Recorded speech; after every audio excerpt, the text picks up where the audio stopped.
enflammé de colère contre lui. Il dit, pourquoi es-tu descendu ici et à qui as-tu laissé ton petit troupeau dans le désert? Je connais ton orgueil et la méchanceté de ton cœur. C'est pour voir la bataille que tu es descendu. David répondit, qu'ai-je donc fait? N'ai-je pas le droit de m'exprimer? Il se détourna de lui pour s'adresser à un autre et posa les mêmes questions. Le peuple répondit, comme la première fois. Après avoir entendu les paroles prononcées par David, on les répéta à Saul, qui le fit bénir. David dit à Saul, que personne ne se décourage à cause de ce Philistin. Moi, ton serviteur, j'irai me battre contre lui. Saul dit à David, tu ne peux pas aller te battre contre ce Philistin. Tu n'es qu'un enfant, alors que lui était un homme de guerre depuis sa jeunesse. David dit à Saul, ton serviteur gardait les brebis de son père. Quand un lion ou un ours venait pour enlever un cul du troupeau, je courais après lui. Je le frappais et j'arrachais la brebis de sa gueule. S'il m'attaquait, je l'attrapais par la gorge, je le frappais et je le tuais. Amen. Amen. Ici, on nous présente David. David qui était l'un des fils d'Isaïe. David qui était le roi dans le canal du prophète Samuel. David ici trouve une situation qui ne le regardait pas vraiment, mais qui concernait son peuple. Et il vient poser des questions. Quand il pose des questions, il veut connaître la situation, il veut savoir. Il dit, qu'est-ce qu'on va donner à la personne qui va tuer ce Philistin? Donc David vient ici d'abord prendre connaissance de la situation. Et il se rend compte que le Philistin en question a insulté notre Dieu. Amen. Donc la motivation, ce qui motive David à aller combattre Goliath, c'est pour défendre le nom de l'Éternel. Amen. Amen. Donc ici, on nous présente un but de combat. Le but de combat de David ici n'était pas de s'enrichir. Tant bien même qu'on avait dit qu'on va donner le roi va donner sa fille en mariage. Lui, ce n'est pas ce qui l'intéressait. Ce n'est pas ce qui le motivait. Ce qui l'a motivé, c'est le fait que le Philistin insulte son Dieu. Amen. Amen. Donc, quel est le but de ton combat? Est-ce que lorsque tu t'élèves, lorsque tu cherches Dieu, lorsque tu vas à l'église, est-ce que ton combat c'est pour le nom de Dieu? Est-ce que ton combat c'est pour glorifier le nom de Dieu ou ton combat c'est pour toi-même, c'est pour ta vie? Ou c'est quoi ton combat? Quel est le but de ton combat? Pourquoi tu cherches Dieu? Pourquoi tu sers Dieu? Quel est le but de ton combat? David ici n'est pas venu dire que comme on a dit qu'on va donner la femme, je ne me bats pour la femme. Il a dit que ce Philistin qui insulte mon Dieu. Donc lui, c'est le nom de Dieu, c'est le fait que le gars en question insultait Dieu, c'est ce qui l'a dérangé. Amen. C'est ce qui a dérangé David. Et c'est pourquoi lorsqu'il allait combattre, il allait combattre dans la victoire. Parce qu'il ne partait pas pour un but éphémère.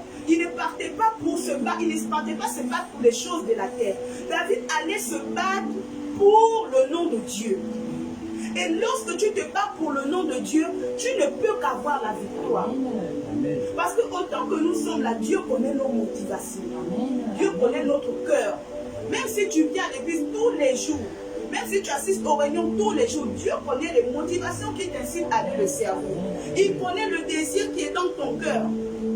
Amen. Donc c'est à travers ça que Dieu te donne la victoire ou non sur tes ennemis. Amen.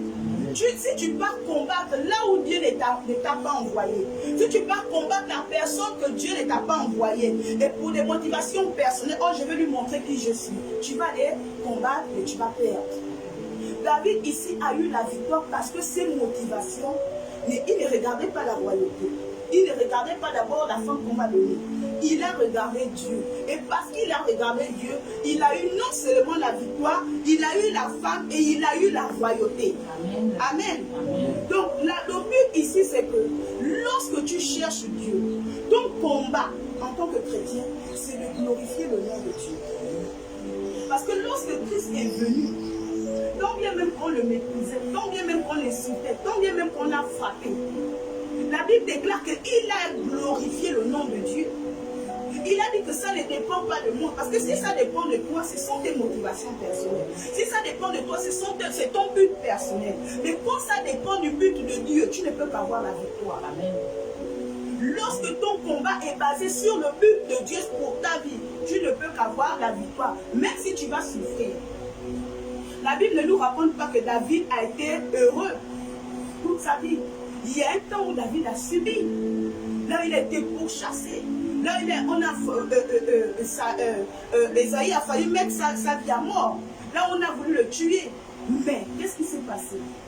Il a eu toujours la victoire parce que Dieu était avec lui. Même lorsqu'il tombait, il reconnaissait que c'est Dieu qui est le Dieu de sa vie. Il ne se détournait jamais de Dieu. Il n'a jamais mis la royauté devant. Quel est le but de ton combat? Pourquoi tu te bats dans ta vie? Quand tu te lèves chaque matin, qu'est-ce que tu dis à ton cœur? Oh, il me faut avoir une maison. Il me faut avoir une voiture.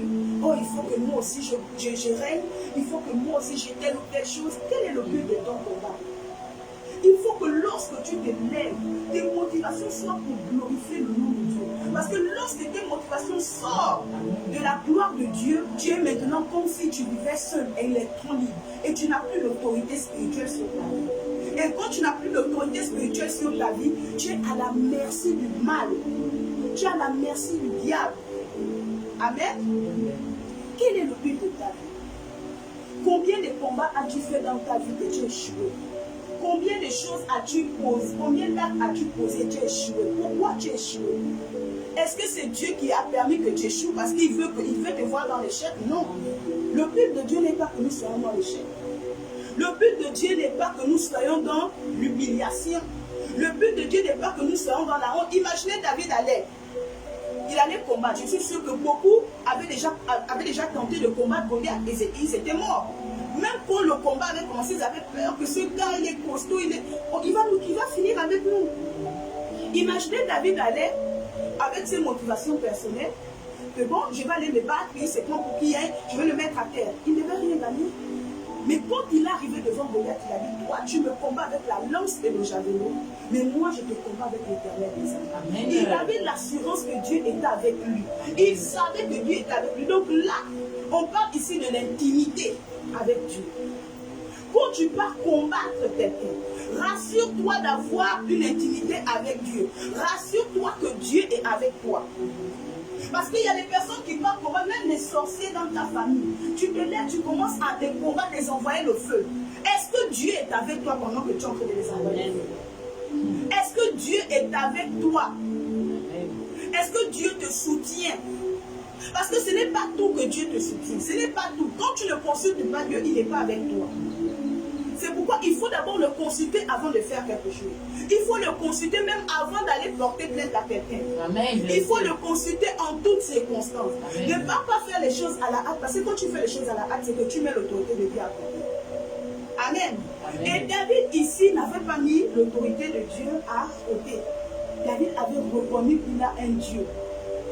David avait reconnu que sans Dieu, il n'était rien. Beaucoup de personnes voyaient David, ont vu David ce jour. Ils ne pouvaient pas imaginer que ce David-là, qui a le petit corps là, ce David en question, il a déjà combattu contre l'ours et le lion. Personne ne savait. Ici, on te parle du secret. Quel est le but de ta vie? Quand tu as un but dans ta vie, il faut que tu aies un secret avec Dieu. Et ce secret avec Dieu, ce sont des victoires. Les victoires que tu remportes dans le secret. Aujourd'hui, dès que tu as quelque chose, pour sur les réseaux sociaux. Dès qu'on t'a donné un peu d'argent, pour tu publies sur les réseaux sociaux. On t'a acheté une voiture, tu publies sur les réseaux sociaux. Tu n'as pas de secret. Il n'y a pas de secret de tes victoires. Tu dois avoir des secrets de tes victoires. Amen. Et David avait des secrets. Quand tu as le secret dans la victoire, Dieu multiplie tes forces. Amen. Ce qui fait en sorte que toi qui te battais avant contre l'ours, contre le lion, aujourd'hui tu peux faire tomber Goliath avec une simple pierre. Amen. Parce que Dieu t'a déjà formé dans le secret. Amen. Amen. Amen. Lorsque tu reçois quelque chose, tu vas publier. Lorsque tu reçois un petit truc, tu vas publier. Tu as acheté le ventilateur, tu vas te filmer comment le ventilateur te fait le vent. Tu as acheté le fauteuil, tu vas te filmer allongé sur le fauteuil parce que tu veux que les gens regardent, remarquent que tu as acheté un fauteuil. Amen. Ça, ce sont les victoires du secret. Parce qu'il y a la victoire du secret. Les gens qui voyaient David, même Isaïe, son père, ne savaient pas que son fils en question se battait contre l'ours. Il ne savait pas que la personne qui était dans sa maison se battait contre le lion. Donc même ton secret doit être secret même pour les gens de ta maison. Alléluia. Amen. Parce que si son père savait qu'il se battait contre l'ours, contre le lion, ses frères ne devaient pas avoir l'attitude qu'ils ont eu quand ils ont vu David. Amen. Parce que quand ils ont vu David au camp de bataille, ils ont dit que toi tu veux faire ton orgueil. Là-bas, ils ont commencé à l'insulter. À dire qu'il est orgueilleux. Alors que ce n'était pas un orgueil, c'est quelqu'un qui marchait dans la victoire. C'est quelqu'un qui savait quel est le Dieu qui servait. Amen. Donc lorsque tu as un but dans ta vie, il faut connaître le Dieu que tu sers. Il faut savoir que lorsque Dieu est avec toi, il va pas seulement te donner des choses, il va aussi te priver de certaines choses. Amen. Amen. Parce que beaucoup de personnes aujourd'hui, lorsque Dieu ne te donne pas ce que tu veux, tu te dis qu'il n'est pas avec toi. Tu te dis qu'il n'est pas d'accord avec toi. Tu te dis qu'il ne voit pas tes souffrances. Tu te dis que quel est ce Dieu silencieux? Amen. Tu vas te dire que c'est un Dieu silencieux. Mais comment ce Dieu-là, qui avait choisi David roi, a laissé que celui qui devait être roi soit un berger? Comment ce Dieu qui savait qu'il va être élevé, David va être élevé, il l'a envoyé dans le groupe? Amen. Vous voyez un peu comment Dieu fonctionne. Amen. Parce qu'aujourd'hui, on s'attend à ce que quand tu commences à servir Dieu, tu commences à prier, tu commences à voir ceci, tu commences à voir cela. La Bible déclare que celui qui est fidèle dans les petites choses, Dieu lui confie les grandes choses. Amen. David a été fidèle à Dieu dans les boucs, dans les moutons. Enlever les crottes de moutons. Il était fidèle à Jésus. Et à cause de cette fidélité dans le secret, il ne montrait pas aux gens ce qu'il faisait. Pour tout le monde, c'était quelqu'un de rieneux. Mais lorsqu'il s'est présenté au camp de bataille, ses frères ont commencé à dire que toi, pardon, ne viens pas avec ton orgueil. Pourquoi ses frères ont dit ça? Parce qu'ils ne savaient même pas qui était David. Donc parfois tu peux être dans une communauté, tu peux être dans ta famille, tu peux te nouer des gens. Personne ne connaît réellement qui tu es. Amen. Personne ne connaît réellement qui tu es. Seul Dieu connaît. Dieu connaît. Dieu avait déjà dit, avant même, il a dit à Jérémie, avant même que tu ne sois dans le ventre de ta mère, moi je te connaissais déjà. Je t'avais déjà consacré. Donc Dieu, avant même que tu ne naisses, il te consacre déjà pour son œuvre. Amen. Donc parfois tu te lèves, tu te bats. Oh, Dieu m'a appelé, mais je ne vois pas. Alors que tu es même déjà consacré. Avant le ventre de ta mère. Tu es déjà consacré, tu as déjà choisi. Et lorsque Dieu te choisit, il te fait d'abord porter sa croix avant de te donner la rose. Amen. Amen. Ce qui est différent avec les formations, il te présente la rose au début et après il te faut porter la croix. Donc au début, la vie en rose. Au début, tu shines. Et après, on te met maintenant devant les difficultés qui sont dans leur loge. Mais avec Jésus, il te présente d'abord la croix. Celui qui ne porte pas sa croix pour me suivre ne peut pas être mon disciple. Donc il faut apprendre à porter la croix lorsque dans ton but, dans ton combat, apprends à porter la croix. Parce que si tu n'apprends pas à porter la croix, tu vas t'arrêter en chemin et tu vas te poser des questions sur ta vie. Beaucoup de personnes ont arrêté de combattre le bon combat parce qu'une situation a perduré dans leur vie. Beaucoup de personnes ont arrêté de combattre le bon combat parce qu'ils n'ont pas obtenu ce pourquoi ils avaient prié. Beaucoup de personnes ont arrêté de combattre le bon combat parce qu'ils n'ont pas pu résister à un péché. Ils ont dit que bon, si je n'arrive pas à résister à ce péché, c'est que je suis quelqu'un de déchu. Il faut que j'abandonne la foi. Donc, quel est le but de ta vie? Quel est le but de ton combat? Pourquoi tu te bats? Pourquoi tu te lèves chaque jour? Même quand tu as des difficultés, même quand tu as des problèmes, ça ce sont des choses qu'on ne peut pas ignorer. Mais quand je parle du but, je parle du combat dont l'apôtre Paul a parlé. Il a dit, j'ai combattu le bon combat. On avait l'impression qu'il dit ça, on a l'impression de quelqu'un qui est satisfait. Pourtant, il n'est pas mort riche. Amen. Pourtant, l'apôtre Paul n'est pas mort riche, avec des grandes maisons, des châteaux. Mais beaucoup de personnes aujourd'hui, lorsqu'ils commencent la vie chrétienne, oh, les gens qui me méprisent, quand j'aurai l'argent, quand Dieu va me bénir. Et si Dieu ne te bénit pas dans le côté financier, tu vas l'abandonner. Si Dieu ne te bénit pas dans le côté financier, tu vas l'abandonner parce que la majorité des apôtres étaient des hommes pauvres. Vrai ou faux?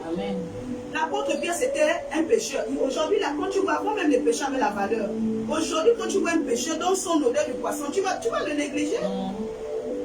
La majorité des apôtres, d'autres étaient faisant des temps, donc on va dire quoi? Eux, ils étaient le marteau, les poings. La majorité des apôtres étaient pauvres.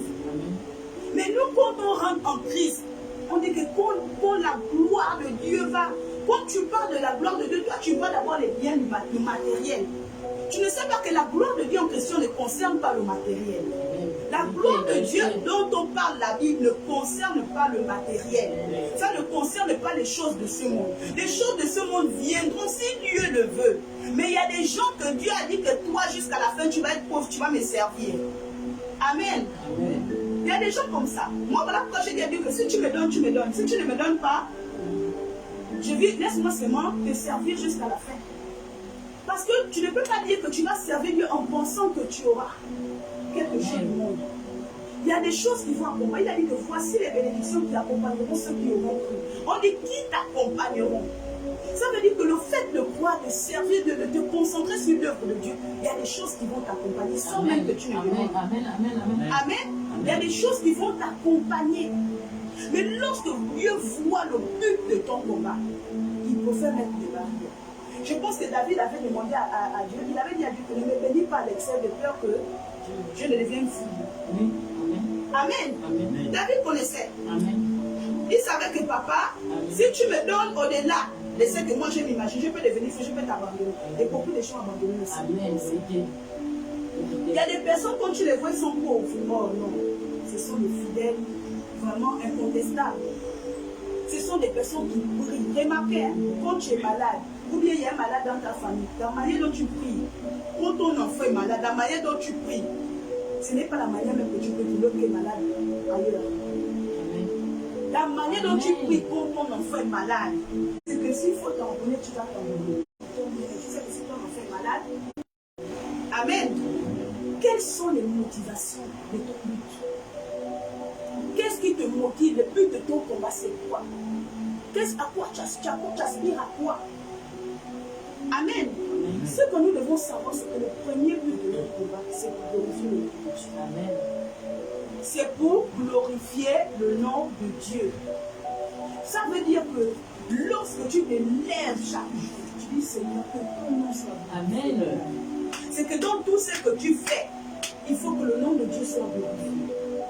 Chaque jour quand tu te lèves, Seigneur, même si je n'ai rien à manger dans mon ventre, aujourd'hui, que ton nom soit au moins glorifié.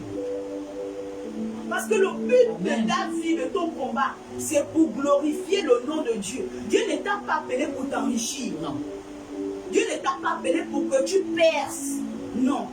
Il t'a appelé pour glorifier son nom. Ceci dit que même quand tu vas percer, c'est pour glorifier aussi son nom qu'il t'a donné. Amen. Amen. Amen. Même quand tu auras des enfants, c'est parce qu'il veut glorifier son nom. Amen. Donc Dieu ne fait rien par hasard. Il ne t'a pas appelé pour tes beaux yeux.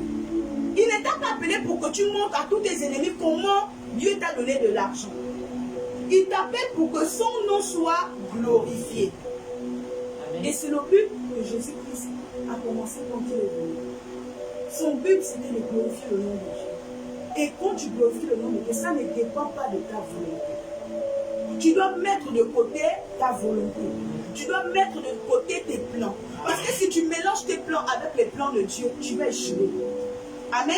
Amen. Si tu mélanges tes plans avec les plans de Dieu, tu iras d'échec en échec. Et quand tu iras d'échec en échec, tu vas te dire non, le Dieu là n'est pas possible. Tu vas dire le Dieu là, il n'est pas avec nous. Tu peux être dans quelque chose depuis longtemps, tu ne réussis pas. Ce n'est pas parce que Dieu n'est pas avec toi. Il est là, il est en train de t'enseigner. Mais quand tu ne saisis pas, tu vas rester là. Amen. Quand tu ne saisis pas, tu vas rester là à cette même position. Il y a des personnes à qui les prophéties sont sorties. Arrête de faire telle chose. L'Esprit de Dieu a parlé. Tu t'entêtes. Amen. Arrête de faire comme ça. L'Esprit de Dieu a parlé. Tu t'entêtes. Quand tu t'entêtes, au fur et à mesure que tu t'entêtes, tu vas rester sur place. La dernière fois, on a parlé de Jonas, non? Jonas avait une mission. Vous pensez que Dieu n'avait pas, il n'y avait pas d'autres personnes à part Jonas. C'est que Dieu, quand il t'a choisi pour son nom, il veut que ce soit. Amen. Il y avait d'autres personnes, je me suis posé des questions, mais si Jonas a refusé, pourquoi Dieu n'a pas pris quelqu'un d'autre? Dieu aurait choisi quelqu'un d'autre.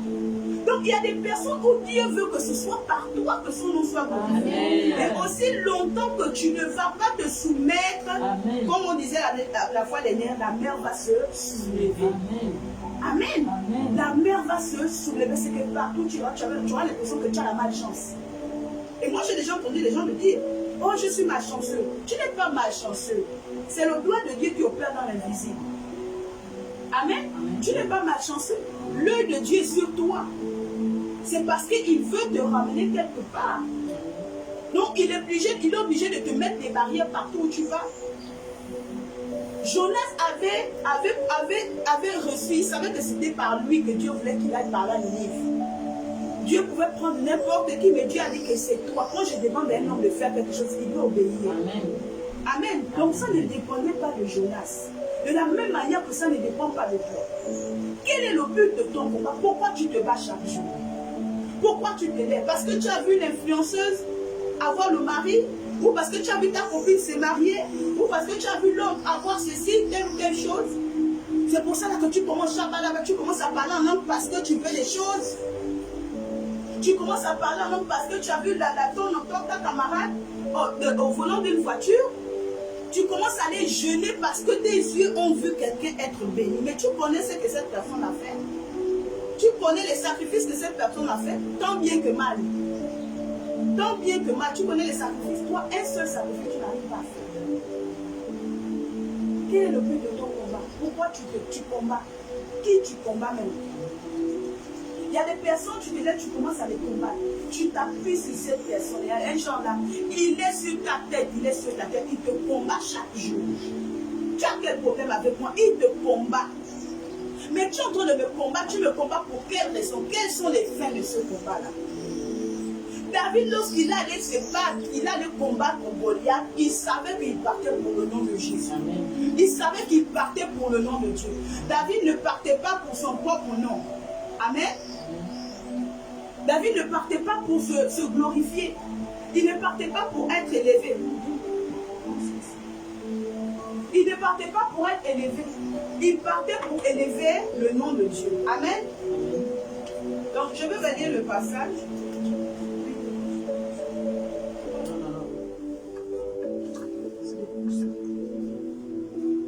Je vais vous lire le passage dans 1 Samuel 17, verset 31. La Bible dit, David dit aux hommes, verset 26, qui se trouvait près de lui, que fera-t-on à celui qui tuera ce Philistin et qui ôtera l'opprobre du dessus d'Israël? Amen. Il a dit qui ôtera l'opprobre.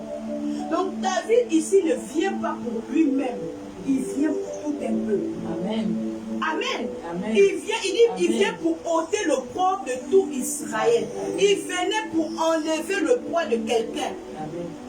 Il venait pour soulager tout un peuple. Lui, il était motivé par ça. Il a dit que fera-t-on à ce Philistin? Qu'est-ce qu'on va donner à la personne qui va tuer ce Philistin-là? Quelqu'un comme David. Quelle audace! Tu viens te renseigner, tu vas faire quoi avec ton petit corps? Qu'est-ce que tu vas faire à Goliath? Tu es venu prendre des informations. Qu'est-ce que tu vas faire de ces informations-là? La Bible déclare que ses frères ont commencé à s'énerver avec lui, que toi, avec ton orgueil là, moi je dis ça à chaque fois, j'imagine la scène. Que tu es toujours comme ça, ma chère. Alors que son père l'a juste envoyé aller donner du pain, parce qu'ils étaient sur le champ de bataille. Et les Philistins avaient déjà préparé leurs armes, parce que Goliath c'était l'arme fatale des Philistins. C'était un géant. Donc eux, ils avaient déjà préparé leur arme fatale. Mais David, le Maigrelet, vient là-bas, on envoie aller donner le pain, il vient se renseigner. Quelle audace! C'était pas l'audace, c'était l'assurance. David connaissait le Dieu qui était avec lui. David savait que lui, le Dieu qui est avec moi, là, que je vois souvent là-bas où je garde le Dieu, c'est pas un petit Dieu. Amen. Ce n'est pas un petit Dieu. Donc lorsque tu pars combattre, il faut connaître le Dieu que tu sais. Parce que si tu as peur en chemin, parce que le problème avec le combat, c'est la foi. C'est le courage. C'est pourquoi lorsque Moïse est mort, Dieu a dit quoi? Josué, fortifie-toi et prends courage. Si tu n'as pas le courage, tu ne peux pas combattre le bon combat. Parce qu'il y a des choses que Dieu va t'envoyer d'affronter. Il y a des Goliaths que Dieu va placer. Quand tu vas voir la taille de Goliath, quand tu vas voir la taille du problème, tu vas dire que ce n'est pas possible que je puisse régler cette situation. Amen. Tu vas dire que ce n'est pas possible que je puisse régler cette situation. Alors que David, il pouvait aussi se le dire. Il pouvait dire que je ne peux pas combattre Goliath. Mais, qu'est-ce qui s'est passé? Il savait qu'il avait Dieu avec lui. Pour quelle raison tu te bats? Pour quelle raison tu lis la Bible? Pour quelle raison? Qu'est-ce qui te motive? Pour quelle raison tu jeûnes? La majorité de tes jeunes, oh Seigneur, il faut que ma situation change. Oh Seigneur, il faut que ceci, il faut que cela. Non, tu ne jeûnes jamais pour que le nom de Dieu soit glorifié dans ta vie. Tu ne jeûnes jamais pour que Dieu, le nom de Dieu soit élevé parmi les nations. Tu ne jeûnes jamais pour les païens qui sont dans ton quartier. Amen. Tu ne jeûnes pas pour les âmes. Tu ne jeûnes pas pour les âmes, les personnes qui n'ont pas encore Christ. Jésus-Christ est venu là jeûner pour toi et moi. Jésus-Christ est venu, il a été humilié, il a été tabassé, il a été dépouillé. Il n'a pas regardé à son apparence. Il n'a pas regardé s'il était bien habillé. Il n'a pas regardé s'il avait une voiture. Il a regardé à la vision de Dieu pour sa vie. Donc son combat n'était pas un combat personnel, c'était un combat de celui qui l'a envoyé. Et normalement, ton combat, ça ne doit pas être le combat qui était motivation. C'est le combat pour lequel Dieu t'a envoyé. Et c'est quel combat que Dieu t'a envoyé faire? Il a dit, allez partout et faites des nations des disciples. Alléluia. Amen. Amen. Allez partout et faites des nations des disciples. Ça, c'est un combat. Si on te tabasse parce que tu allais évangéliser, oh, tu vas être heureux. La Bible dit quoi dans Actes des Apôtres? Quand on terminait de frapper l'apôtre Pierre et l'autre, ils sortaient joyeux. Comment vient de vous taper, vous sortez, vous êtes joyeux? Parce qu'ils savaient qu'ils combattaient le bon combat. Mais lorsque tu vas te mettre dans les problèmes d'autrui, on te lave là-bas, on te ramasse, on te rappelle tout ce que tu as fait dans le passé. Tu viens maintenant t'agir. Oh Seigneur, tu as écouté ce qu'ils ont dit à mon sujet. Tu as écouté. Mais qui t'a envoyé là-bas? Qui t'a envoyé? C'est toi qui es dans les statuts visés. Ou quand tu te lèves le matin, tu es déjà sur le téléphone. Papa, oh, il faut me sentir. Là, quelqu'un a déjà mis ton cœur en paix. Oh, statut, objectif atteint. Est-ce que c'est ça le combat? Quelles sont tes motivations? Qu'est-ce qui te motive? David n'a pas duré avec Goliath. Mais c'est quoi ce combat que tu combats depuis les années? Ça ne finit pas. C'est parce que Dieu n'est pas avec toi. David n'a pas duré avec Goliath. On n'a pas mis les mangambas, on n'a pas shooté comme on voit dans les films d'action là, que l'acteur avant de terminer avec le bandit, on le tabasse d'abord. David, ça n'a pas été comme ça, c'est pique, un tour où il est tombé. Il a coupé sa tête, il a mené sa tête. Mais nous là aujourd'hui tu combats, tu ne coupes pas la tête. Quand tu repars la tête repousse, les yeux s'ouvrent, le Goliath se relève. Amen. Tu peux encore recombattre. Mais David, il a terminé avec le Goliath, avec une pierre, il a coupé sa tête. Est-ce que tu as la capacité de couper la tête de tes ennemis? Est-ce que tu as la capacité de couper la tête de ceux qui se lèvent contre toi? Parce que quand tu coupes la tête de ton ennemi, c'est qu'il n'existe plus. Amen. Amen. Amen. Si tu lui mets les coups de poing, si tu le poignardes, on peut aller le penser, on peut aller le soigner. Mais quand tu coupes la tête d'un homme, c'est fini. Amen. Il ne peut plus se lever. David a coupé la tête de Goliath. C'était un signe de victoire incontestable. On ne peut pas dire que c'est faux, il ment. Il est venu avec sa tête. Amen. Alléluia. Donc il faut comprendre que le but de ton combat, il faut que tu ailles le chercher auprès de Dieu. Amen. Il faut que tu ailles le chercher auprès de Dieu. Parce que la Bible dit que nous sommes des ouvriers. Beaucoup de personnes parlent d'ouvriers, mais ils ne comprennent pas le contexte d'ouvrier. Quand on parle d'un ouvrier, normalement, c'est quelqu'un, on va dire quelqu'un qui est dans une entreprise. C'est quelqu'un qui est dans une ferme. Mais les ouvriers ont un maître. Il y a toujours quelqu'un qui dirige les ouvriers. Donc pour que l'ouvrier sache quel est le travail qu'il doit faire, qu'est-ce qu'il doit faire d'abord? Il doit se rapprocher du maître. Il doit aller dire au maître, quelle est ma tâche? J'ai trouvé les autres en train de travailler. Qu'est-ce que moi je dois faire? Amen. Qu'est-ce que je dois faire? Mais aujourd'hui, au lieu que tu ailles chez le maître, aller lui demander, toi tu vas regarder l'autre, comment l'autre travaille, il faut que je fasse comme lui. Est-ce que c'est ce que Dieu, c'est ce à quoi Dieu t'appelle? Ce qui provoque aujourd'hui des problèmes, même dans les assemblées, c'est parce qu'au lieu que tu ailles au pied du maître pour demander à Dieu quelle est ma mission, tu vas regarder à ton prochain, et quand tu vas regarder à ton prochain, tu vas dire, je vais aussi faire comme lui. Mais est-ce que tu connais par où cette personne est passée? Est-ce que tu connais les nuits de prière que cette personne a fait? Est-ce que tu connais les jeunes? Tu connais la mission que Dieu lui a confiée? Tu ne connais pas. Mais quand tu te lèves, tu veux faire comme l'autre. Mais quand tu veux faire comme l'autre, est-ce que tu es passé? Quand tu veux faire comme l'autre, rapproche-toi même de la personne. Dis comment tu as fait. Ne cherche pas directement à devenir, parce que ce que tu trouves, c'est le produit des années de travail. C'est le produit des années de prière que tu as trouvé, mais tu ne connais pas par où la personne est passée. Quelles sont tes motivations? Qu'est-ce qui t'emmène à servir Dieu chaque jour? Est-ce que quand tu es attristé, est-ce que quand tu ne reçois pas ce que tu as demandé, est-ce que tu sers Dieu avec la même ferveur? Est-ce que tu sers Dieu avec le même zèle? Est-ce que quand tu vois une fois, deux fois, les choses ne se passent pas comme tu veux, est-ce que tu continues à servir Dieu avec joie? Amen. Est-ce que tu continues à servir Dieu avec joie? L'apôtre Paul, on l'a jeté d'une falaise parce qu'il fallait qu'il se cache de ses parents les Juifs. À cause du nom de Jésus. On l'a enfermé à cause du nom de Jésus. On l'a tapé à cause du nom de Jésus. Donc toutes les difficultés qu'il a eues dans sa vie, c'était à cause du nom de Jésus. Toi, on va aller te taper à cause du Congo ça. On va te faire la honte. Parle, tu es maintenant au milieu. Est-ce que j'ai dit ça? Parle des choses de la honte. On va te taper parce que tu allais mettre ta bouche dans les problèmes d'autrui. On va te porter plainte parce que tu as insulté quelqu'un à la route. Est-ce que c'est à cause du nom de Jésus? Non. En tant que chrétien, tous tes problèmes, peu importe ce que tu peux avoir, même si on te rejette, il faut qu'on te rejette à cause du nom de Jésus. Amen. Je suis allée demander le travail. Comme on a voulu m'emmener dans une chambre d'hôtel, j'ai dit, comme je suis chrétienne, je ne peux pas. Amen. Donc on m'a refusé le travail à cause du nom de Jésus. Amen. Amen. Amen. Donc il y a des choses qui peuvent arriver dans ta vie. Il faut te rassurer que c'est à cause du nom de Jésus. Si ce n'est pas à cause du nom de Jésus, ça te regarde. Amen. Ça te concerne. Ce n'est même pas le sorcier, c'est toi-même. Amen. Parce que lorsque quelqu'un est en Christ, la Bible dit que cette personne est une nouvelle créature. Amen. Les choses anciennes sont passées. Amen. Toutes choses deviennent nouvelles. Beaucoup de personnes, quand elles viennent en Christ, elles s'attendent à ce que l'année suivante, il faut que je sois bénie. Il faut que j'ai ma bénédiction. Il faut que j'ai ceci. Tu ne sers pas Jésus pour les bénédictions. Amen. Tu sers Jésus à cause du salut de ton âme. Alléluia. Donc le but numéro 2 de ton service, de ton combat, c'est ton salut. Amen. La Bible dit quoi? Travaillez à votre salut. Tu dois travailler pour ton salut. Tu dois travailler pour ton salut chaque jour. Parce que Jésus-Christ a dit quoi? Que quand il va venir, beaucoup de personnes viendront en son nom.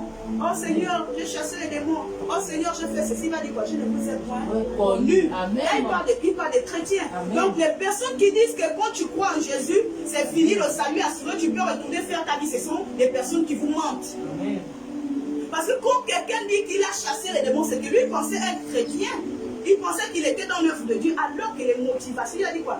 Ôtez-vous de moi, vous qui commettez l'iniquité. Et je vous avais dit que l'iniquité fait partie des péchés. Normalement, c'est le péché du chrétien, parce que l'iniquité, tu es conscient que ce que tu fais, ce n'est pas bon, mais tu le fais tomber. C'est ça l'iniquité. C'est l'injustice, c'est tout ce que tu fais qui est injuste. Donc, Jésus-Christ est venu, il a combattu le bon combat. Il a achevé sa course. Il s'est battu. Jusqu'à la fin, jusqu'à la mort. Jésus-Christ n'a jamais bénéficié du bien de la terre. Amen. On ne l'avait pas donné en dehors du parfum qu'on était venu verser sur ses pieds qui avait de la valeur. Amen. Amen. Jésus-Christ n'est pas venu chercher à avoir des grosses voitures. Parce qu'aujourd'hui, quand quelqu'un commence, oh, quand j'aurai des grosses... Quelles sont tes motivations? Pourquoi ta motivation, c'est d'avoir des grosses voitures? Est-ce que pourquoi ta motivation c'est d'avoir des grosses voitures ou des je ne sais pas quoi? Est-ce que ça, tu vas amener ça au ciel? Tu peux acheter la voiture aujourd'hui, tu meurs le soir. Tu achètes la voiture le matin, le soir, tu meurs. Tu vas accuser que les sorciers. Ce n'est pas les sorciers. C'est parfois Dieu qui enseigne la nature humaine. C'est Dieu qui nous dit que regardez, si quelqu'un comme ça, je permets qu'il achète la voiture le matin, le soir, il meurt. Ça veut dire que les choses éphémères, gardez-vous. Amen. Quelles sont les motivations de ton combat? Quel est le but de ton combat? Pourquoi tu te bats chaque jour? Pourquoi tu cherches la face de Dieu? David avait un but. Il avait ses motivations. Ses motivations, c'était d'enlever l'opprobre sur le peuple d'Israël. Ses motivations, c'était de corriger les Philistins. Pour dire qu'on ne blague pas avec mon Dieu. Amen. On ne joue pas avec mon Dieu. Il est parti combattre dans la victoire parce qu'il était sûr que le combat pour lequel il partait, Dieu était avec lui. Donc ne t'engage pas dans les combats où tu n'es pas sûr que Dieu est avec toi. Amen. Ne t'engage pas de combattre quelqu'un, tu n'es pas sûr que Dieu est avec toi. Amen. Ne t'engage pas de faire quelque chose, tu n'es pas sûr que Dieu est avec toi, tu vas échouer. C'est pourquoi vous voyez certains hommes de Dieu aujourd'hui, certains se retrouver dans la merde. Parce qu'ils sont allés chercher des choses, ils sont allés se mettre avec des personnes, ils n'ont pas consulté Dieu. Ils n'ont pas demandé à Dieu, Seigneur, qu'est-ce que tu veux? Qu'est-ce que tu penses de la situation? Qu'est-ce que je dois faire? Amen. Amen. La Bible dit, ne vous mettez pas avec des infidèles sous un joug étranger. Quand on parle des infidèles, et quand on parle du joug étranger, ça veut dire que quelque chose qui est contraire à la saine doctrine. Amen. Quand tu vas te mettre avec des personnes qui prient le Dieu de leurs ancêtres, qui prient leurs ancêtres, qui disent, oh, nos ancêtres, toi tu es dedans, tu es déjà sur un joug étranger. Parce que c'est toi qui es censé les influencer. C'est toi qui es censé leur montrer que ton Dieu existe. Amen. Quand David s'est présenté devant Goliath, il a dit, toi, tu me combats avec la lance et le javelot. Mais moi, je te combats avec l'éternel. Alléluia. Yes. Il n'a pas dit que je te combats avec Yes. ma force, Yes. ou avec mes richesses, ou avec tout ce que j'ai. Il a dit, je te combats avec la lance et avec l'éternel des armées. Amen. Quand on a amené la nouvelle chez le roi, et voici ce que le petit en question dit. Qu'est-ce que tu en penses? Quand le roi dit que mon petit est trop petit, laisse. Toi aussi, tu es dans la laisse, nous on va aller mourir là-bas une fois meurt. Il dit que l'Éternel qui m'a délivré de la patte de l'ours et de la griffe du lion me délivrera aussi de la main de ce fils. Il avait la confiance en Dieu. Amen. Lorsque tu pars te battre contre quelqu'un, lorsque tu es dans un combat, il faut te souvenir, il faut être sûr. Il faut avoir confiance en Dieu. Et David, il avait confiance en Dieu. Parce que parfois Dieu peut être avec toi, mais quand tu n'as pas confiance en lui, il te laisse. Il te fait tomber. Dieu peut être avec toi, mais quand tu n'as pas foi, la Bible dit quoi? Sans la foi, il est impossible d'être agréable à Dieu. Ceci dit que tu ne peux pas aller combattre alors que tu n'as pas foi que Dieu peut t'aider. David savait, il a dit que le même éternel là. Est-ce que quelqu'un savait qu'il avait combattu contre l'ours? Personne. Eux, ils ne savaient pas qu'il avait combattu contre le lion. Mais il est maintenant venu donner le secret. Quand il donne le secret, c'est pour glorifier le nom de Dieu. Amen. Amen. Amen. Il vient maintenant pour glorifier. Il dit que le même qui m'a délivré de la patte de l'ours et de la griffe du lion me délivrera aussi de la main de ses fils. Amen. Il avait confiance. Et Dieu, quand tu lui fais confiance, il ne peut que... Il a déjà exposé Dieu devant les gens. Il a déjà dit à Dieu que le même éternel. Donc il a déjà appelé la présence de Dieu. Et Dieu ne pouvait que l'aider. Parce qu'il avait glorifié le nom de Dieu. Est-ce que tu glorifies le nom de Dieu quand tu as quelque chose?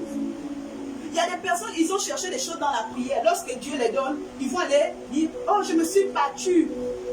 Oh je me suis battu de toutes mes forces. Personne n'était avec moi. Personne ne m'a soutenu. Personne ne m'a donné quelque chose. J'étais seul. Tu étais seul. Tu es sûr qu'un homme peut fonctionner seul? Même la personne qui t'a donné de l'argent, c'est quelqu'un qui l'a donné. Et donc quelqu'un qui l'a donné, c'est Dieu qui l'a touché pour donner et pour te donner. Mais il y a des personnes où je me suis battue seul. Je n'ai vu personne. Je n'ai vu personne me soutenir. Je n'ai vu personne pour m'aider. Oh, moi-même, j'ai fait ceci. J'ai fait cela. Je n'ai vu personne. On a toujours besoin de Dieu. Amen. Parce que dans la vie, il y a deux entités. Il y a Dieu et il y a Satan. Amen. Soit tu es avec Dieu, soit c'est Satan qui t'a donné, soit c'est Dieu qui t'a donné. Parce que Satan aussi lui donne. Satan aussi te donne. Hein? Parce qu'il y a des gens comme ça qui vont venir te troubler. Hein? Oh non, Dieu m'a béni. Ce n'est pas Dieu qui l'a béni. Tu as fini d'aller te lancer dans la prostitution là-bas. On t'a donné l'argent, tu vas venir blaser l'autre. Oh, Dieu m'a béni. Ah bon? Il ne faut pas confondre les bénédictions. Parce que la bénédiction de Satan, c'est une malédiction cachée. La bénédiction du diable, c'est une malédiction cachée. C'est une bénédiction erronée. Parce que Satan ne fait rien de bon. Tout ce qu'il fait derrière, il y a quelque chose. Amen. Tu vas être là, tu gagnes tes 100 francs chaque jour.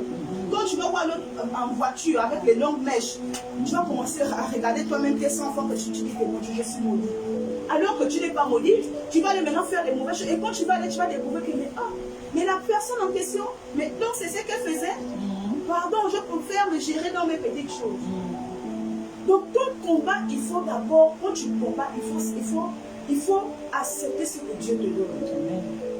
Parce que si tu n'acceptes pas ce que Dieu te donne, Satan va venir te détourner. Satan va venir t'affaiblir. Comment Satan va venir t'affaiblir? Il va venir te faire des propositions. Et quand il te fait des propositions, il va te détourner de la face de Dieu. Et quand tu te détournes de la face de Dieu, tu perds certaines armes de combat. Amen. David était fidèle. Il est resté fidèle à Dieu, même dans les bouts. Il est resté fidèle avec les brebis, il était fidèle à Dieu. Amen. Malgré qu'il était en train de garder les moutons, il était fidèle à Dieu. Aussi longtemps, ce n'est pas David qui a décidé d'être roi. Si son père ne l'avait pas envoyé sur le champ des batailles, il allait donner les pères, il devait toujours être dans ses brebis. Amen. Il devait toujours être dans ses brebis. Seulement que même le père qui l'envoie, c'est Dieu qui touche le père pour que le père l'envoie. Parce que Dieu avait maintenant décidé de sortir David des brebis pour le faire asseoir à la table des rois. Amen. Donc le temps et le combat ne commence pas. Le combat aux yeux des hommes ne commence pas quand toi tu veux. Parfois Dieu veut te cacher dans les brebis. Amen. Dieu veut te cacher dans les brebis aussi longtemps, peu importe le temps que ça prendra. On ne connaît pas le temps que David a fait en tant que berger. Amen. On ne connaît pas le temps. Vous remarquez que lorsque tu deviens quelqu'un, on oublie les années que tu as passées dans la misère. Donc quand David, on va te parler du temps que David a passé étant roi, mais on ne va pas te parler du temps qu'il a passé étant berger. Donc quand Dieu t'élève, on oublie même ce que Dieu t'a apporté. On oublie. Donc c'est de nous interpeller sur le fait que peu importe la situation dans laquelle tu te trouves, peu importe la vie que tu as, il faut connaître le combat que tu mènes. Si c'est le combat de Dieu, tu dois te fortifier chaque jour. Tu dois avancer. Amen. Tu dois avancer. Tu dois persévérer. Amen. Parce que ce n'est pas un combat qui concerne les hommes. C'est un combat qui concerne Dieu et toi. Ce sont des informations que Dieu te donne. Après, il t'envoie. Il te donne des informations, il t'envoie. Remarquez comment Jésus procédait. Il est avec les disciples, après il s'éclipse. Il part. Il est temps avec les disciples, après il s'éclipse. Il part. Quand il partait, c'était pour faire quoi? Consulter son Dieu. Quand il partait consulter son Dieu. Il y a des personnes, tu les vois, toute leur vie tourne. Mais toi, tu es chrétien, tu pries quel Dieu? Tu sers quel Dieu? C'est quel Dieu que tu sers que tu es tout le temps en train de dire? Parce que parfois, tu es dans les brebis.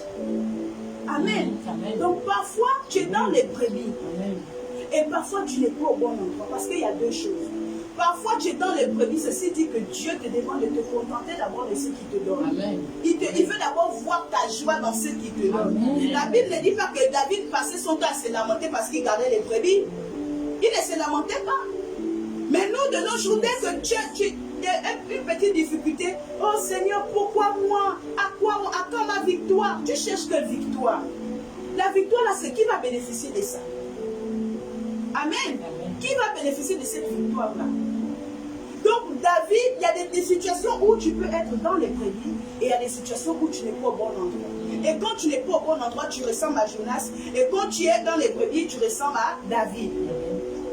Quand tu n'es pas au bon endroit, partout où tu vas partir, la mer va se soulever. Partout où tu vas partir, il y aura des difficultés. Quand tu n'es pas au bon endroit, c'est parce que Dieu veut te ramener quelque part. Il veut te ramener devant lui, dans son secret. Quel est le but de ton combat? Nous devons combattre pour glorifier le nom de Dieu. Nous devons combattre pour notre salut. L'apôtre Paul, quand il a dit, j'ai combattu le bon combat. L'apôtre Paul est mort, il n'avait pas d'enfant, hein, selon la chair. Il n'avait pas d'enfant. Il n'avait pas de femme. Il est mort célibataire. Parce que quand il a commencé à servir, il a dit non, si je prends la femme, ça va un peu m'embrouiller dans le ministère. Parce que ce qui m'attend là, je ne peux pas avoir une femme. Il est mort célibataire sans enfant, mais il dit qu'il a combattu le bon combat. Donc vous comprenez que le combat en question ne concerne pas la terre. Yes. Le résultat de ce combat ne concerne pas les choses éphémères parce que tu ne peux pas te battre pour les choses périssables. Quand tu te bats pour les choses périssables, quand tu vas mourir, tu vas laisser. Alors que quand tu te bats pour les choses éternelles, quand tu meurs, tu retrouves la récompense au ciel. Donc le combat que nous avons sur cette terre, la récompense de ce combat se trouve où? Au ciel. Amen. Fort. Il faut que ce soit la motivation de notre combat chaque jour. Amen. Parce que la Bible dit quoi? Il nous a fait héritier de Dieu et co-héritier avec le Christ. Quand on dit co-héritier, ça veut dire qu'on partage l'héritage du Père. Mais l'héritage de Dieu, c'est vrai, il y a une petite partie sur la terre, mais dans le ciel, c'est encore plus grand. Et c'est ce que nous devons, c'est ce qui doit nous motiver. C'est ce qui doit nous donner le ciel chaque jour. Que lorsque je combats, peu importe ce qui peut m'arriver, je sais que quand je vais mourir, je vais voir Jésus, je vais voir le ciel. C'est ce qui doit te motiver. Parce que tout ce qu'on voit là, ça va être anéanti. Tout ce qu'on voit là, ça va être détruit. Même le mari et femme, il n'y aura pas ça au ciel. La Bible dit qu'il n'y aura pas de mariage au ciel. Il n'y aura pas de mariage au ciel. Façon dont on se bat pour le mariage en ce moment. Dans les églises, c'est grave avec les onctions de mariage. C'est grave. Quand tu vois l'autre marié, tu te dis que, oh Seigneur, je suis maudit. Quand tu vois l'autre marié, tu te dis que tu as un problème. Parfois, Dieu veut d'abord que ton temps de célibat, tu le serves et que tu t'attaches à lui. Parce qu'il y a des personnes, quand tu n'es pas attaché à Dieu dans le célibat, quand tu vas rentrer dans le mariage, tu vas abandonner Dieu. Amen. Quand tu vas rentrer dans le mariage, tu vas l'abandonner. Tu vas commencer à dire que oh, mon mari ne veut pas que j'aille à l'église, mon mari a dit ceci, mon mari a dit cela, c'est lui qui va être maintenant le Dieu de ta vie. Alors que quand dans le célibat, tu as cherché l'Éternel et que il a établi une connexion entre lui et toi, qu'il y a une intimité. Quand tu rentres même dans le mariage, même le mari que Dieu te donne, il te donne un mari qui va t'accompagner, qui va te suivre dans ce que tu fais. Mais lorsque tu pars à l'église pour chercher le mariage, Satan va te donner un de ses agents. Et quand tu vas il va te récupérer dans sa maison. Tu vas voir le calvaire. Il y a beaucoup de femmes qui ont abandonné la foi à cause des mariages. Et des mariages, pas avec des païens, parfois avec des chrétiens. Il y a beaucoup de femmes qui se sont mariées même à des païens parce qu'elle veut à tout prix se marier. Amen. Elle veut à tout prix. C'est normal qu'une femme cherche à se marier. C'est normal qu'un homme cherche à se marier. C'est normal parce que c'est Dieu qui établit ça. Il a dit que le mariage soit honoré de tous. Donc c'est normal que quelqu'un aspire à se marier. C'est pas sorcier, c'est pas mauvais. Mais il ne faut pas que ce soit la priorité de ta vie. Parce que quand ça devient la priorité de ta vie, Dieu est derrière. Amen. Quand quelque chose d'autre devient la priorité de ta vie, c'est que Dieu passe en seconde ou en troisième position. Et ce n'est pas ce que nous cherchons. Donc il faut comprendre que tes motivations, lorsque tu pars combattre, ce sont des motivations qui t'emmènent à, qui te donnent de désirer les choses spirituelles. La Bible déclare que aspirer aux choses d'en haut. Aspirer aux choses d'en haut. Il faut que quand tu te bats. Moi je dis souvent, il faut que moi j'expérimente. Je dis, c'est vrai que je vais venir au ciel. Mais les choses du ciel, je vais d'abord les expérimenter sur la terre. Je ne demande pas à Dieu, je dis Seigneur, les choses qui sont dans le ciel, là, la puissance là. Moi je vais expérimenter le surnaturel sur la terre. Pour que ton nom soit aussi glorifié au travers de moi. Je veux que je veux être un instrument que tu utilises pour glorifier ton nom. Amen. Parce que si tu viens demander des richesses, David, quand il allait combattre, la richesse l'a accompagné. Est-ce qu'on a dit qu'il allait être roi quand il allait combattre? On n'a pas dit ça? Amen. On n'a pas dit à David que tu vas être roi. L'intérêt, quel est l'intérêt que tu as quand tu pars combattre? Oh, pourquoi je vais aller dans ce quartier? Pourquoi je vais aller évangéliser telle personne? Oh, moi je n'ai pas l'argent. Oh, mon argent est assez compté. Pourquoi je vais aller évangéliser telle? Je vais même gagner quoi là-bas? Oh, c'est une pauvre. Ou c'est un pauvre. Je ne peux pas aller là-bas. Au aujourd'hui, on part visiter les personnes qui sont riches. On visite les personnes qui ont de la valeur. Quand tu as de la valeur, quand tu as de l'argent, on te respecte. Quand tu as de l'argent, on s'intéresse à toi. Mais quand tu n'as rien, personne, même les chrétiens ne s'intéressent pas à toi. Quel est l'intérêt que tu cherches dans la maison de Dieu? Quels sont tes intérêts? Amen. Quelles sont tes motivations? Quel est le but de ton combat? Il faut que le but de ton combat soit pour les choses d'or. La Bible déclare que vous êtes dans le monde, mais vous n'êtes pas du monde. Amen. Donc là où nous sommes là, nous sommes en pèlerinage. Amen. Nous sommes en train de nous balader. On ne se balade pas par hasard, on se balade pour glorifier le nom de Dieu, afin que le nom de Dieu soit glorifié. Je peux vous parler de Dieu qui me dit le soir, il m'enlève. Amen. Je peux vous parler maintenant, le soir, il m'enlève. Je n'ai pas peur de mourir. Parce que je sais que si Dieu a décidé de m'enlever, c'est que nous quand il est arrivé. Ce n'est pas un sorcier qui va venir m'enlever là. Quelles sont tes motivations? Si tes motivations sont pour les choses en haut, tu seras toujours dans la joie. Comme les apôtres étaient dans la joie, malgré qu'on ne subissait les choses. Si tes motivations sont pour combattre le nom de Dieu, combattre pour glorifier le nom de Dieu, tu seras toujours dans la joie, malgré tout ce qu'on pourra te faire, malgré tout ce qu'on pourra te dire, malgré tout ce qu'on pourra parler à ton sujet, tu seras toujours dans la joie. Parce que lorsque tu sers Dieu, lorsque tu combats le bon combat, tu ne peux pas être dans... C'est que même dans l'affliction, tu trouves un moyen d'être en joie parce que Dieu est là, il te fortifie. Amen. Amen. Dieu est là, il te fortifie. La Bible dit, au verset 28, que Eliab, son frère aîné, le frère de David, qu'il avait entendu parler à ses hommes, fut enflammé de colère contre David. Et il dit, pourquoi es-tu descendu? Et à qui as-tu laissé ce peu de brebis dans le désert? Je connais ton orgueil et la malice de ton cœur. C'est pour voir la bataille que tu es descendu. Ici, on parle du frère de David. Quand il a entendu que David a parlé comme ça, il a cherché à savoir, il s'est mis en colère. Il y a beaucoup de personnes autour de toi, quand tu vas commencer à t'intéresser aux choses de Dieu, ils vont te combattre. Tu vas même te poser des questions. Au lieu que ce soit toi qui me soutiennes, pourquoi c'est toi qui me combats? Amen. Au lieu que ce soit toi qui me soutiennes, que tu sois content de moi, du choix que j'ai fait, c'est toi qui me combats. Le Eliab ici dit à David, je connais ton orgueil. Donc il ne connaissait pas son frère. Et beaucoup de personnes ici ne te connaissent pas. Amen. Ils pensent te connaître, mais en réalité Amen. Ne te connaissent pas. Amen. Beaucoup de personnes se disent que tu es ceci, tu es cela. Vous voyez que là, ils avaient déjà donné une étiquette à David, alors que David n'était pas comme ça. Amen. Il dit, je connais ton orgueil et la malice de ton cœur. Comment il va lui dire ça? Comment il va dire à quelqu'un que Dieu permet de combattre l'ours, quelqu'un que le regard de Dieu est sur lui? Vous voyez comment Dieu confond les hommes? Il a dit que là où les hommes, la sagesse des hommes est une folie. C'est que là où il pense que l'homme pense qu'il connaît. Oh toi je te connais, je connais la fille là, c'est ceci, c'est là, elle a fait ça, elle a fait ceci, elle est sortie avec elle. Tu me connais sur ce plan-là, mais est-ce que tu me connais sur le plan de Dieu? Est-ce que tu connais mon intimité avec Dieu? Amen. Amen. Tu ne connais pas mon intimité avec Dieu.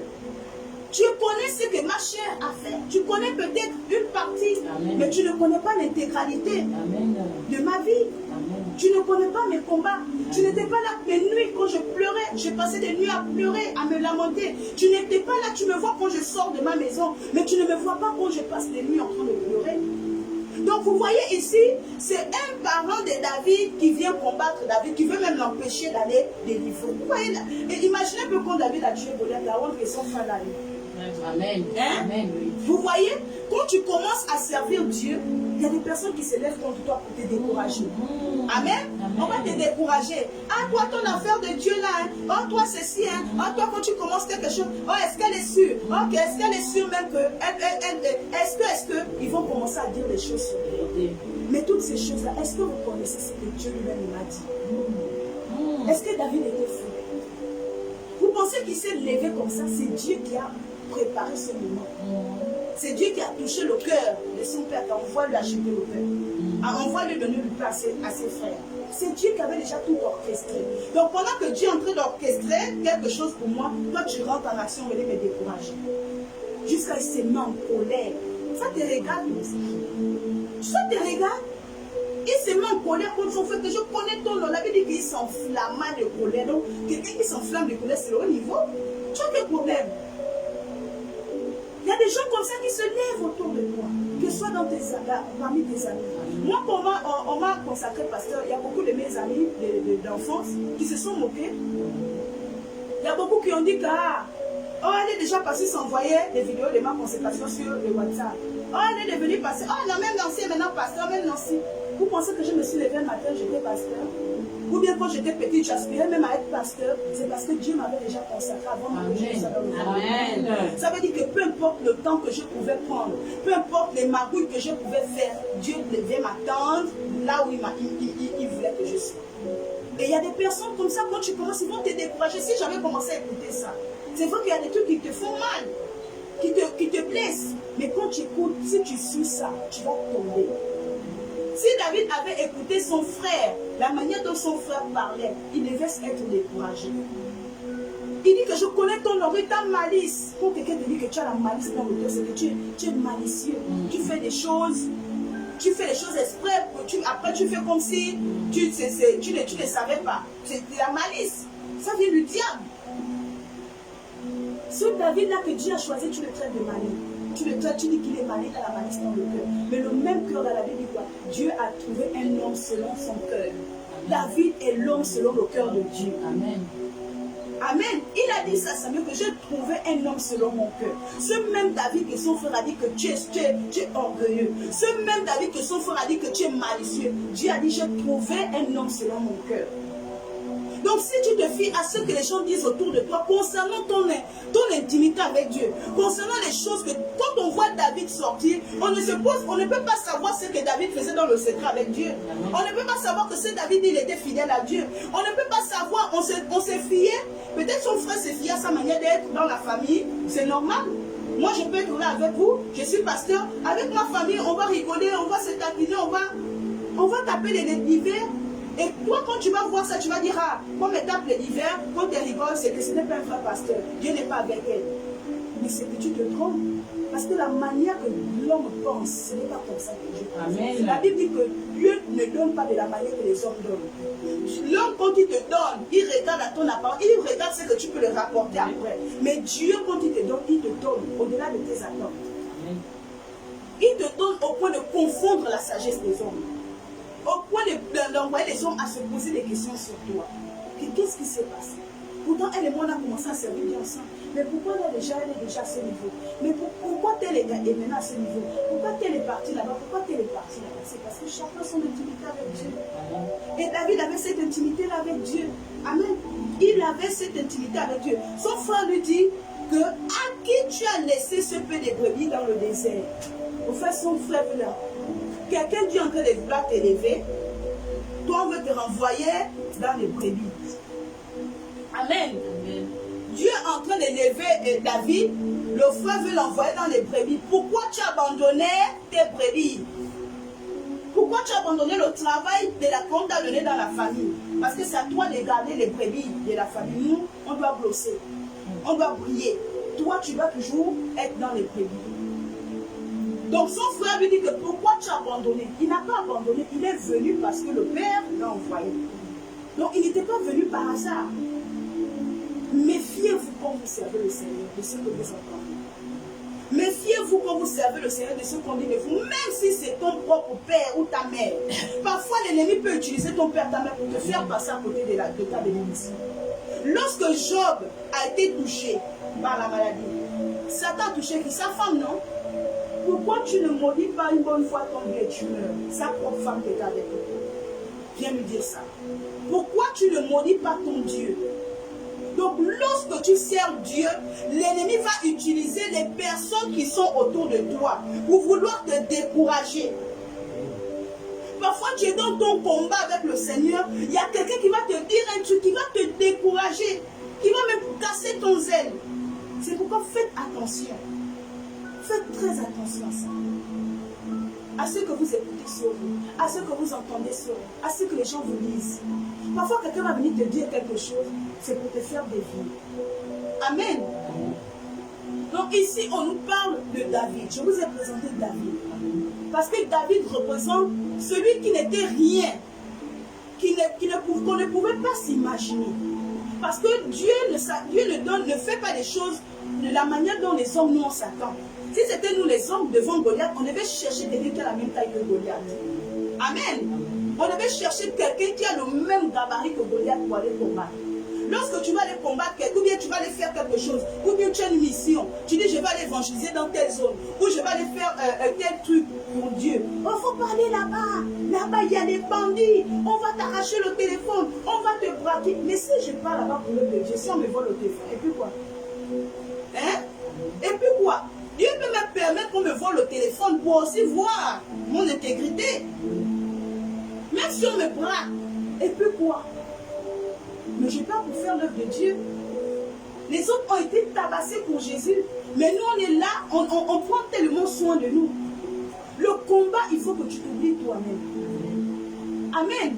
Lorsque tu combats le bon combat, il faut que toi-même tu t'oublies. Parce que si tu t'intéresses toi à toi, c'est par toi que l'ennemi va commencer à t'attaquer. Il va commencer à t'attaquer sur ton corps. Lorsque tu as trop peur que telle ou telle chose t'arrive, il va commencer à attaquer ton corps.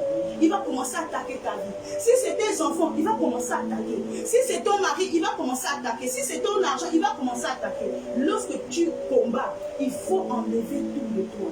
Tu te désintéresses totalement. Amen. Amen. Tu dois te désintéresser. Tu dois marcher en quelqu'un qui est désintéressé. Parce que là où la Bible dit quoi? Là où est ton cœur, là où est ton trésor. Là où tu mets ton cœur, c'est là où l'ennemi va venir te trouver pour te détruire. Là où tu mets ton cœur, c'est là où l'ennemi va rentrer pour te faire du mal, pour t'anéantir. Amen. Donc il faut vraiment reconsidérer vos voies et te poser des questions. Est-ce que je combats le bon combat? Amen. Pour quelle raison je me bats chaque jour? Amen. Tu peux travailler toute ta vie. Tu économises de l'argent. Tu meurs, quelqu'un de bénéficie. Vrai ou faux? Amen.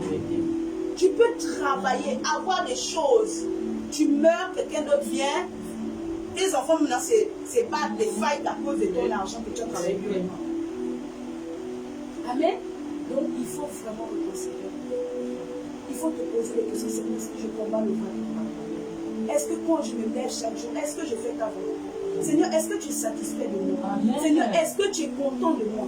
La Bible dit dans Romains chapitre 12 que nos corps sont des sacrifices saints et agréables. Quand il y a deux, il y a saint et agréable. Est-ce que ton corps est saint et agréable? Est-ce que ta vie est saine et agréable à Dieu? Jésus-Christ a dit quoi? Tu n'as voulu ni holocauste ni sacrifice, mais tu m'as formé un corps. Dieu ne veut plus qu'on tue les moutons, qu'on tue les brebis, qu'on fasse quoi que ce soit. Il veut maintenant que ce soit nous des sacrifices. On est des sacrifices ambulants. On est des sacrifices ambulants.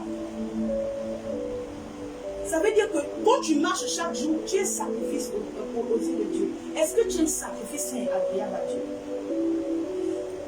Amen. Est-ce que tu es un sacrifice? Est-ce que quand tu te lèves, tu sais que toi, ta vie, c'est un sacrifice? Quand on dit c'est agréable, ça veut dire que quand Dieu regarde ta vie, il est content de toi.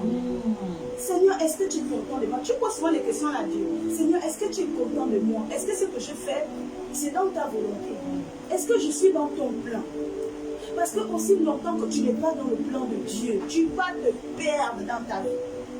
Tu vas tourner dans ta vie. Tu vas faire des choses, ça ne va pas marcher. Parfois même ça va marcher pour que tu continues à être dans ta bêtise. Parfois tu vas faire quelque chose, tu vas voir que ça marche juste parce que tu veux être, tu aimes la bêtise, tu vas rester dans la bêtise. Est-ce que ton corps, ta vie est un sacrifice? Est-ce que ta vie est un sacrifice agréable à Dieu? Est-ce que quand tu te regardes, tu te examines? Moi, parfois, je demande à Dieu que c'est lui. Soit tu m'enlèves une bonne fois, parce que je ne veux pas que je me lève, je commence à faire des choses qui sont contre ta volonté. Parce que rien n'est pire qu'un chrétien qui vit hors de la volonté de Dieu. C'est comme si tu faisais des choses pour rien, en fait. c'est que tu travailles dans le néant, tu te bats dans le néant. Aucun résultat. Amen. Donc il faut vraiment reconsidérer. Il faut demander à Dieu quel est le but de ta vie. Et parfois tu es dans quelque chose, tu es sûr que ce dans quoi je suis là, c'est la vérité. C'est qu'on peut venir te dire quoi que ce soit. Tu dis non, moi je suis dans la vérité. Vous ne pouvez pas, mais vous ne pouvez, je suis trop confiante. Et après tu découvres quoi? Que c'est n'importe quoi. La Bible déclare que telle voie paraît droite à un homme, mais le chemin qui avance, le chemin de la mort. Donc parfois tu te dis que ça, la voie que je suis, c'est une bonne voie. Parfois tu te dis que ce que je fais, c'est bien. Parce que pour toi, ça te satisfait. Mais en réalité, ça ne plaît pas à Dieu. En réalité, ça ne plaît pas à Dieu. Notre but, c'est de plaire à Dieu. Notre but, c'est d'être agréable à Dieu. David n'était pas parfait. Loin de là. Il arrivait qu'il bronche. Mais quand il bronchait, Seigneur, ne regarde pas mes fautes. Efface mes fautes. Elles sont plus nombreuses que les chaînes de ma tête. Ne me juge pas selon mes fautes. Amen. Il reconnaissait la présence de Dieu dans tout ce qu'il faisait. Amen. Il reconnaissait. Il n'était pas parfait. David a tué quelqu'un. David a tué la femme, le mari de Beersheba, Uri, un soldat, parce qu'il avait forniqué avec la femme, il a commis l'adultère, et comme elle est tombée enceinte, il a dit, il faut que je cache mon secret. Pour cacher le secret, il a tué. C'est sûr que le mari a peut-être découvert, il le menaçait que je vais t'humilier. Il a tué pour cacher son meurtre, pour cacher son adultère. Mais quand il a tué, les hommes n'avaient pas vu, mais Dieu avait vu. Donc quand tu combats pour Dieu, ne pense pas qu'il ne te voit pas, il te voit. C'est qu'il y a des choses que tu fais auprès des hommes. Tu penses que Dieu ne voit pas, mais Dieu voit même dans les profondeurs de la terre. Tu vas te présenter devant les hommes comme quelqu'un qui est parfait, comme quelqu'un qui a accompli selon l'œuvre de Dieu. Mais Dieu connaît ce que tu fais dans le secret. Il connaît ce que tu dis en ton cœur. Il connaît ce que tu murmures au fond de toi. Il te connaît. Amen, vérité. Il te connaît. Donc David pensait cacher même son secret. Mais Dieu avait vu ce qu'il a fait.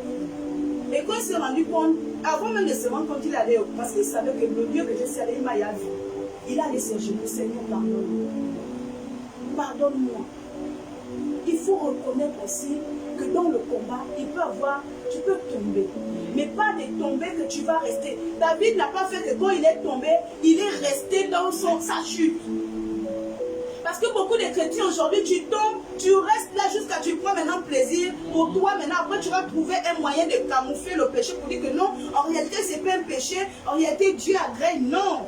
Lorsqu'il arrive par hasard que tu tombes, relève-toi aussitôt. Sers le Seigneur. Jusqu'à ce que plus jamais tu ne tombes.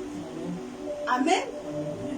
Donc, nous allons bénir encore la parole de Dieu ce matin. Tu vas te lever.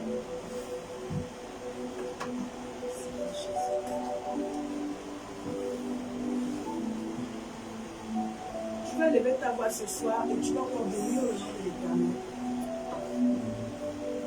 Je veux rendre grâce à Dieu encore pour sa parole ce matin.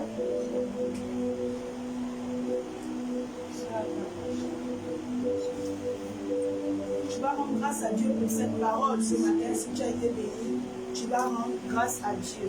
Éternel Dieu, Tout-Puissant, nous te rendons grâce. Nous venons encore, Seigneur, te dire merci pour ta parole ce matin. Nous venons encore, Seigneur, te dire merci parce que, Papa, Dieu a encore parlé au Dieu. Merci, Éternel Dieu des armées. Merci, Seigneur, pour ta grâce. Merci pour ta parole ce matin. Merci encore, Seigneur, de nous avoir rappelé que nous devons chaque jour nous poser cette question. Quel est le but de notre combat, Papa? Éternel, sûrement, nous avons marché, Seigneur, loin de ce but. Sûrement, nous n'avons pas compris le but, Seigneur, de notre existence. Mais ce matin encore, nous venons reconnaître, Père, que tu es le Dieu que je suis. Nous venons, Seigneur, dans ta présence, oh Père, te supplier afin que Papa Yahweh, toi seul, Seigneur, tu nous recadres. Toi seul, tu nous mets, Seigneur, tu mets en nous, Seigneur, ce but pour lequel tu nous as appelés. Tu nous as encore parlé, Seigneur, que le but de notre combat, c'est de faire ta volonté. Le but de notre combat, c'est de glorifier ton nom. Le but de notre combat, c'est de rechercher ta face, oh Père. Attache-nous à toi encore ce matin. Plus que jamais, papa, nous voulons te servir. Oui, Seigneur, mon Dieu, nous nous connectons ce soir à ce but, ce matin à ce but. Oui, Seigneur, nous voulons faire de gloire, combattre le bon combat. Nous voulons, Seigneur, achever notre course, papa. Nous voulons, Seigneur, faire ta gloire, Seigneur, sur cette terre, comme dans les cieux. Alors ce matin, papa, reconduis-nous, Seigneur, dans ce but. Reconduis-nous, Seigneur, dans ta présence. Reconduis-nous au nom de Jésus-Christ. Oh,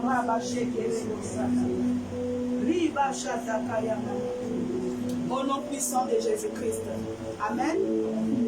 Tu vas encore lever ta voix ce matin. Et tu vas parler à ton cœur. Peut-être que tu fonctionnais, tu n'étais pas dans le but. Peut-être tu pensais être dans le but, ou tu penses être dans le but, et peut-être tu n'es pas. Tu vas dire, Seigneur, je ne suis pas sûr. Mais je veux que toi qui connais toutes choses, que tu viennes encore mettre ta volonté dans ma vie. Tu viens m'imposer ta volonté ce matin, afin que lorsque je marche, lorsque je sortirai d'ici, que je rentre dans cette volonté-là, et que je marche tout au long de ma vie dans cette volonté, afin que ton nom soit glorifié au travers de moi. Élève ta voix. Éternel Dieu de gloire, nous venons encore. Oh Père, nous abandonner à toi, Papa Yahweh. Oui, Seigneur, nous voulons te rendre grâce. Nous te disons merci, éternel Dieu des armées. Papa, si je n'étais pas dans ce but, si je n'avais pas ce but, Seigneur, que tu as fait, si je n'étais pas dans ta volonté, Père, ce matin, Papa, je me présente devant ta face, afin que, Père de gloire, mon Dieu, tu imposes ta volonté dans ma vie. Oui, Seigneur, fais-moi rentrer dans cette volonté, afin que si je marchais selon mes propres pas, si je pensais que ma voie était droite et qu'elle ne l'est pas, Seigneur, pour toi, Papa, regarde-moi ce matin. Regarde-moi ce matin au nom puissant de Jésus-Christ. Amen, amen, amen. Glorifions le nom de Dieu.